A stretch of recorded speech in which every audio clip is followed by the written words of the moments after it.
Greetings out there to all my baseball friends. I'm your buddy Choppadong. I'm coming at you with a different angle today instead of a slate breakdown. I'm going to talk about two metrics really quickly here that people have been asking an awful lot about inside DFSArmy.com. If you want access to all the tools, the content, the coaching that make us great, you need to become a member, DFSArmy.com. Down there in the comment section, click the link, use the coupon code CHOP, C-H-O-P, and get in here today because this is the type of stuff that's giving us the edge. This is the type of stuff that's actually going to make you a better player. Got track record to prove it. We're winning this year, just to show everybody everything. And I got to make this video relatively quick. I'm suffering from allergies right now, and I'm going to be coughing, sneezing, hacking, snorting, doing everything possible to make this a disgusting adventure for everybody. So bear with me while we go through that. But let's talk about two metrics that I didn't really create. KScore is mine, but WScore is not. But I get asked those two questions all the time inside DFS Army. KScore is more for pitchers. WScore is more for hitters, but we can flip-flop them and possibly use them in the reverse, KScore for hitters and WScore for pitchers.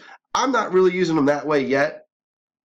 And to be honest with you, I'm really just using KScore. WScore is interesting, but WScore has a flaw to me, and that's the sample size is just too big.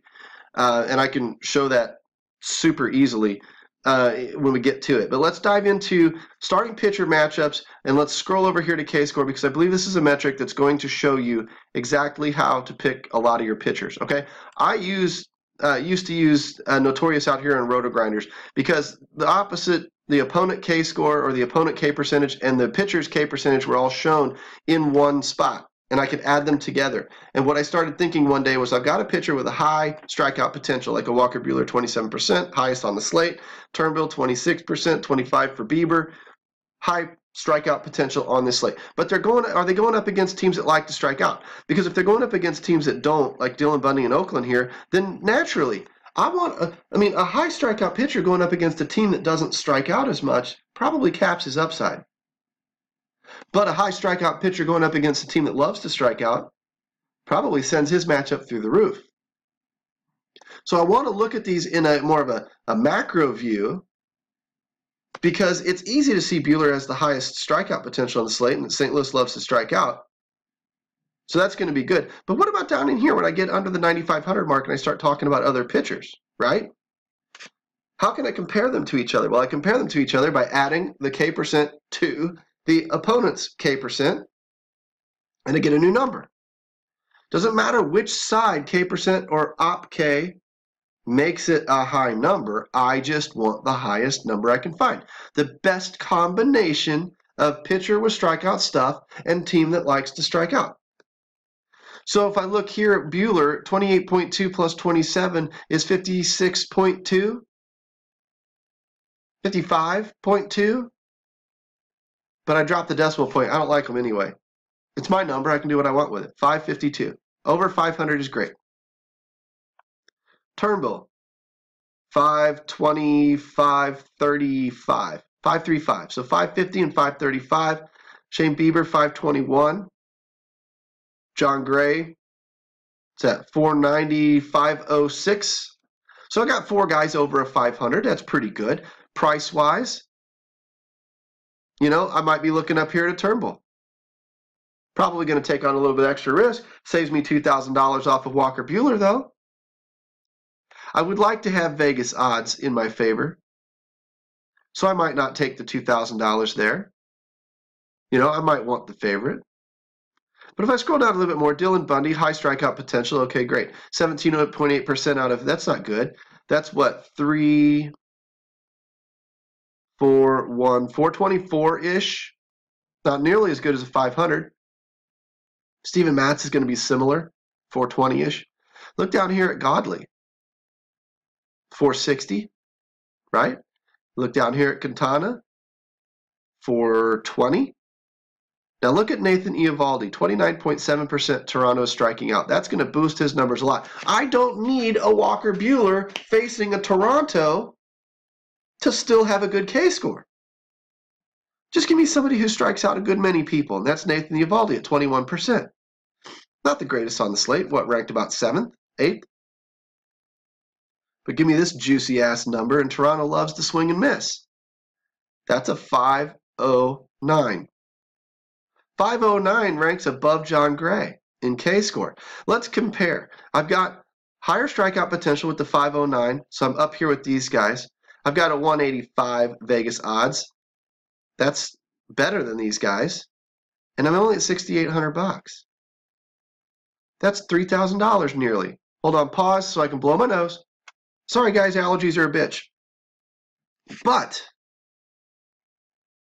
$3,000 almost savings off of Walker Buehler is Nathan Eovaldi. Now, I know there's risk in that. I know he's probably not as safe a pitcher as a Buehler or a Bieber or somebody like that in their matchups today, but I know he's got tremendous upside too. I don't build cash-only lineups anymore. In baseball, I want to get paid. I don't hit the cash line 60% of the time in my 50-50s. Never have, never will. Sport's way too volatile. So I need more than double since I'm not hitting it half the time. I need more than double when I do hit. I need to be in triple ups, quintuple ups, GPPs. So that when I hit hard, I get paid 5x, 10x, 20x, 50x, 100x my buy-in. I just don't play cash that much anymore. Don't believe in it for baseball. That said, that's roughly KScore. Go into the research station and scroll over to KScore, and you'll see the numbers a little bit different because research station's probably using a bigger sample than I would personally like to use. I would only like to be using this year, maybe a little bit of maybe last year for pitchers because they only get 30 starts a year. And that's about it. I don't need to go back into 2017. Numbers have changed. You tell me that Clayton Kershaw is the same pitcher that he was in 2017, I think you're absolutely out of your mind. You're loco. You're crazy. You know, same thing with Felix Hernandez. King Felix ain't the king no more. He still will have his starts. You know, he'll still have his, his good little runs. But he's not the pitcher he was 2 or 3 years ago, so why are we looking at those numbers? Why are we putting any weight on those numbers anymore? They're useless. They're tits on a bull. Now, I will, however, use KScore anyway with the research station because it still tells me roughly the same thing. Buehler's up there. It doesn't give me Eovaldi, though, which is interesting. Eovaldi at a 446. We just saw it's 509 if you don't use 2017. So it depends on if you're a big sample guy or a small sample guy, and that's fine. Whatever. Let's go to hitters, and let's do WScore, because that's what those are made for. This is probably the more confusing metric because KScore is easy to understand. Take the strikeout potential of the pitcher and the strikeout potential of the opponent, add them together, drop the decimal, look for over 500. Done. And you see how it works. How sometimes lesser pitchers, cheaper pitchers, have the same strikeout upside on a given slate due to their matchup, which makes sense. WScore does the same thing. When I'm looking at WScore, I'm looking at WOBA, which if you don't know what WOBA is, you come over here to Fangraphs, you go to the glossary, you click WOBA, and you read up. Okay? A lot of times people just come into our coaching forums and say, hey, what's this mean? Well, you know what? We had to go look it up when we were teaching you. It's not hard. It's called an encyclopedia. It's called Google. Look it up. You'll find out faster than I can answer it anyway. Do a little bit of the work. That's how you get better, by doing a little bit of the work. You sit around getting spoon-fed all day long, you don't improve. You don't become a better player. I'm not about that. I'm about teaching you to become a better player. I'm not about just handing you the damned answers. I didn't let people copy off my test in high school. I ain't letting you copy off my test today. I'll tell you what I'm doing. I'll tell you how I'm doing it, but I ain't letting you copy my work. Anywho, WOBA is weighted on base average, which simply stated, I mean, you go read up on the formula and everything else, but simply stated, it means that all hits are not created equal. Doubles are worth more than singles. Home runs are worth more than doubles. Makes sense, right? You get more points, you get more weight based on the better hits. You still get some points for walks and singles, but you get more for a home run. So it rewards guys that get on base, and it rewards guys that get on base with power. Simple. I used to use OBP, which is on base percentage. I used to think that on base percentage plus slug is OPS. And it's a great metric. It tells you very much similar to what WOBA does. It blends how often you get on base with how much, how much power you have. And it tells you, typically who your better overall hitters are, who's doing the most damage. But for DFS, we've started shifting to ISO over slugging percentage. I don't know why, but we have. Want to learn about ISO? Click on ISO, read it up. There's a fancy formula for you and everything. It's straight power. It only cares about power. Pretty much all slugging percentage did, but it only cares about power. ISO over 200 is elite. OBP over 400 is elite.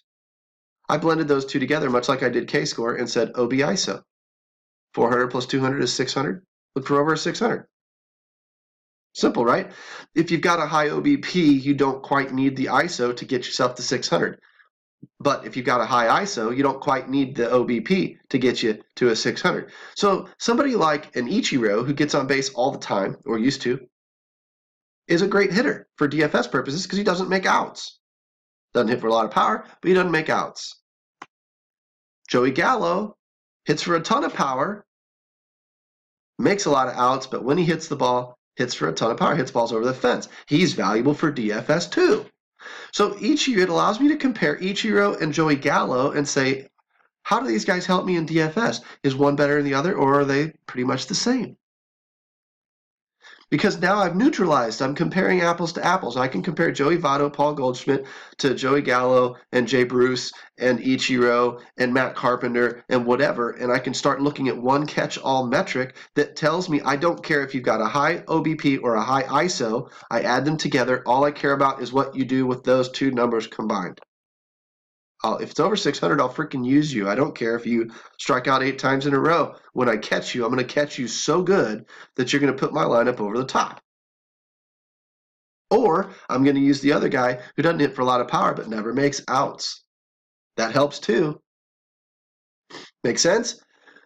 How does that work though with OB ISO and this WOBA thing? Well, WOBA plus ISO is a number that Boomer's daddy came to me one day and said, why don't we do this? I love your OB ISO metric, but why don't we use WOBA ISO? Because WOBA ISO still uses that weighted on base, but it also rewards for power, and ISO just pushes a little extra power into it, which is really all we're looking for in DFS is lots of home runs. So why don't we focus on that? It's going to give you a little bit more weighted power metric. If you want to use OB ISO, go for it. If you want to use WOB ISO, go for it. But here's how this works in the research station. Still same net metric. WOBA 400 is elite, ISO 200. So you're still looking for the same 600 number. That's the genius of the metric. But WOBA for the batter, and then WOBA allowed for the pitcher. Does it not make sense that a high WOBA for the batter and a high WOBA allowed for the pitcher means that the pitcher probably sucks and the great hitter is getting a sucky pitcher? So that probably is a good thing, right? Good hitter against bad pitcher, high matchup WOBA. Matchup WOBA is just the average between the two. 411, 331, 371. Higher is better. Higher tells me that the pitcher gives up a lot of WOBA and the hitter hits for a lot of WOBA, and that's a good thing for DFS. ISO and the pitcher's ISO do the same thing. ISO for the hitter, ISO allowed against the pitcher, matchup ISO is the average between the two. Again, looking for a high number. Matchup WOBA, matchup ISO gives me total matchup. 370 and 270 gives me a 320, right? So I'm looking for high total matchups. That tells me that I've got a good WOBA matchup with the pitcher and the hitter and a good ISO matchup with the pitcher and the hitter, and blend them both together, and it gives me a good idea of what these hitters are going to do. Now, I would argue, and I'll show you why, I would argue the sample size is a little bit too big. 2017, I don't care about. I mean, I've got these smaller sample guys up here at the top. That's fine. They're new this year. They're rookies, whatever. Can't argue that Alonso and Tellez and whatever are doing great. But you can't also debate with me that these numbers will probably cool back off, because if they carry these numbers over a 10-year career, they're Hall of Famers. They're legends, and we all know their name. We've all got their autographed baseball. However, Josh Donaldson is not a 411 WOBA hitter anymore. Let me explain to you. If I go in here to Fangraphs and look up Josh Donaldson, and I look at just this year,